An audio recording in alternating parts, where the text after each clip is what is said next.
Did Pontius Pilate write a report to the Roman Emperor Tiberius concerning Jesus, encompassing his miracles, trial, crucifixion, and resurrection? Does this report contain amazing details not even found in the Gospels?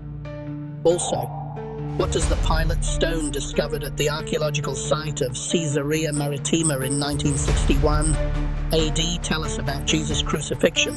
That's what we're talking about today, so let's begin. A document exists known as the Acts of Pilate. It was first contained in an apocryphal book, the Acts of Peter and Paul, said to be written in the 1st century. But it was included intact as an earlier original document, supposedly from Pilate himself. It was also then included in a 4th century apocryphal book, the Gospel of Nicodemus.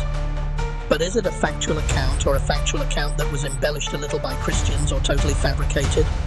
Scholars are divided. Some ancient writers believe that Pilate did send such a report, and it makes some sense. As in the report, Pilate indicates that Herod Octopus was speaking badly of Pilate to Caesar, and Pilate wanted to defend himself before the emperor. That is a logical reason to have written a report. And one must ask if anyone fabricating a report would have added a detail like this. It really seems unlikely. In AD 138, Justin Martyr, the early church father, wrote to Roman Emperor Antonius Pius and referred him to Pilate's report. These exact words. This exact report, this is a key piece of evidence. Obviously, the report was common knowledge in and around 150 AD and was preserved in the imperial archives in Rome in order for the Emperor Pius to have been able to have read it. Here is part of what Justin Martyr wrote to Caesar. And after he was crucified, those who crucified him cast lots for his garments and divided them among themselves to make them more satisfied. Then another church father, Tertullian, relayed an account that Tiberius Caesar even tried to have Jesus added to the Roman pantheon of gods, based on Pilate's report. Now, whether that's true or not, we don't know. There is no record of it in the Roman archives, but it does show that at least early Christians held the Acts of Pilate in high regard. Not only did Christians hold it in high regard, but the enemies of the cross did as well. Pontius Pilate's letter to Emperor Tiberius serves as a crucial historical artifact, shedding light on the events surrounding Jesus Christ's crucifixion. Its significance is underscored by the efforts of Emperor Maximin in AD 311, who orchestrated a counterfeit version of these acts, aiming to undermine Christianity's influence. This manipulative tactic suggests the profound impact the original Acts of Pilate had within the empire. By delving into this document through a series of episodes, analyzing Pilate's words and providing commentary, we aim to offer insight into this pivotal moment in history. Join us on this journey by subscribing to our series, ensuring you don't miss a single episode. We commence with the opening lines of Pilate's letter to Emperor Tiberius. Pontius Pilate to the Emperor Tiberius. Greeting. Recent events in my province have been of such a character that I thought I would give the details as they have occurred, as I should not be surprised in the course of time. They may change the destiny of our nation, for it seems of late that the gods have ceased to be propitious. I am almost ready to say, cursed be the day that I seceded. Valerius Gratus, in the government of Judea. It seemed to me, of all conquered cities, Jerusalem was the most difficult to govern. So turbulent were the people that I lived in momentary dread of an insurrection. To suppress it, I had but a single centurion and a handful of soldiers. I requested a reinforcement from the prefect of Syria, who informed me that he had scarcely troops sufficient to defend his own province. An in-state thirst for conquest. To extend our empire beyond the means of defending it, I fear, will be the means of destroying our noble empire. Those were the words of Pontius Pilate. Pause and reflect on the significance of this passage. Pilate's communication to Caesar suggests a startling revelation. Jerusalem's defense rested upon a single centurion within his cohort, typically comprised of only 100 soldiers. Valerius Gratus, the predecessor of Pontius Pilate, expressed his frustrations with governing Judea. He considered Jerusalem to be exceptionally difficult to govern due to the turbulent nature of its people.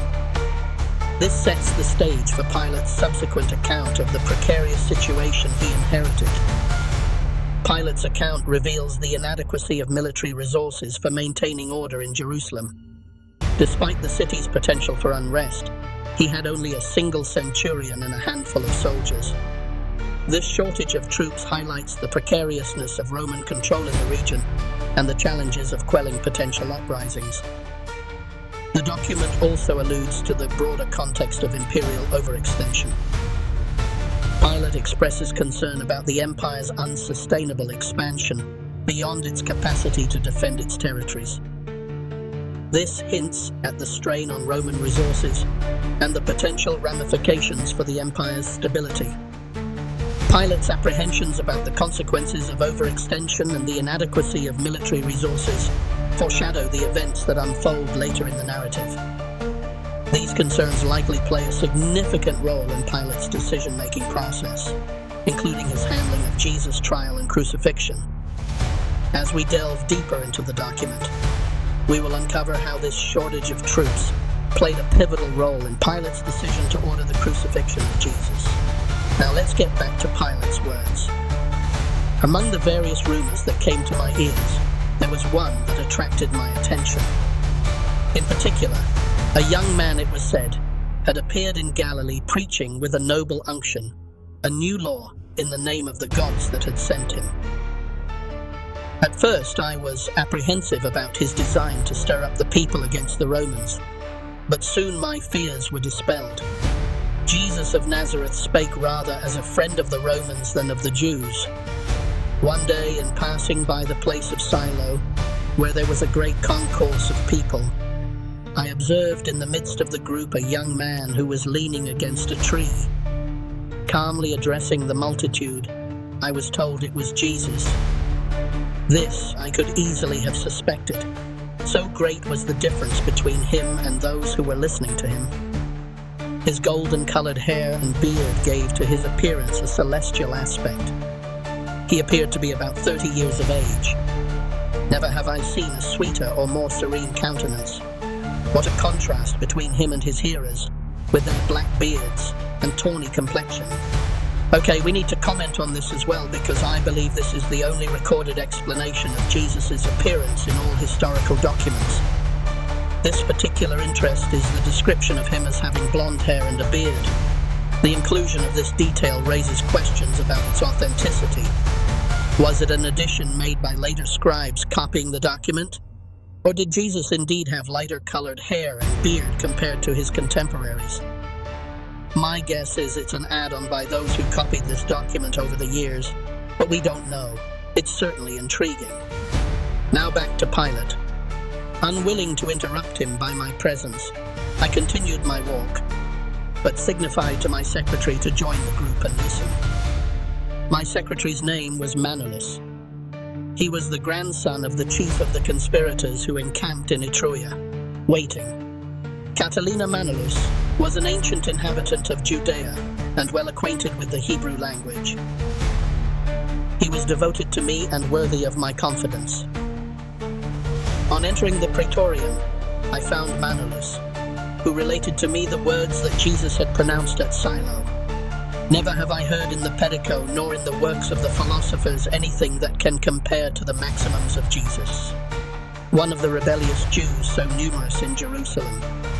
Having asked him if it was lawful to give tribute to Caesar, Jesus replied, "Render unto Caesar the things which belong to Caesar, and unto God the things that are God's." It was on account of the wisdom of this saying that I granted so much liberty to the Nazarene, for it was in my power to have him arrested and exiled to Pontius. But this would have been contrary to the justice which has always characterized the Romans. The man was neither seditious nor rebellious. I extended to him my protection unknown, perhaps to himself. He was at liberty to act, to speak, to assemble and address the people, and to choose disciples unrestrained by any praetorian mandate. But this unlimited freedom granted to Jesus provoked the Jews, not the poor, but the rich and powerful. It is true that Jesus was severe on the latter, and this was a political reason, in my opinion, not to control the liberty of the Nazarene scribes and Pharisees. He would say to them, "You are a race of vipers. You resemble painted sepulchres." At other times, he would sneer at the proud alms of the publican, telling him, "The mite of the poor widow is more precious in the sight of God." New complaints were daily made at the praetorium against the insolence of Jesus. I was even informed that some misfortune would befall him, that it would not be the first time that Jerusalem had stoned those who called themselves prophets, and that if the praetorian refused justice, an appeal would be made to Caesar. However, my conduct was approved by the Senate, and I was promised a reinforcement after the termination of the Parthian War. Being too weak to suppress a sedition, I resolved upon adopting a measure that promised to establish the tranquility of the city without subjecting the praetorium to humiliating concession. This indicates that Pilate hesitated to crucify Jesus, opting instead to hand him over to quell the political unrest of the time and prevent potential uprisings. Now, let's delve into some artifacts associated with Pilate and examine what they reveal about the death of Jesus. What does the Pilate stone say about Jesus' crucifixion? The Pilate stone, also known as the Pilate inscription, is an ancient artifact discovered in 1961 near Caesarea Maritima in Israel. It is a dedicatory inscription on a limestone block and is significant because it provides archaeological evidence of the existence of Pontius Pilate, the Roman governor of Judea, who is mentioned in the New Testament accounts of Jesus' trial and crucifixion.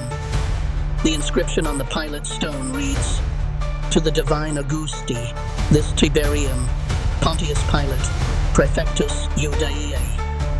Translated, it means, "To the divine Augusti, this Tiberium, Pontius Pilate, Prefect of Judea." Caesarea Maritima is located along the Mediterranean coast of Israel. Caesarea Maritima was a significant ancient city and administrative center during Roman times. The stone was found reused in a staircase leading up to a theater at the site. It was identified by archaeologists due to the Latin inscription carved into the limestone block. If you made it this far, we say thanks for staying, and let's hear about what you think about the acts of Pilate, whether it's legit or not. Stay tuned. Bye.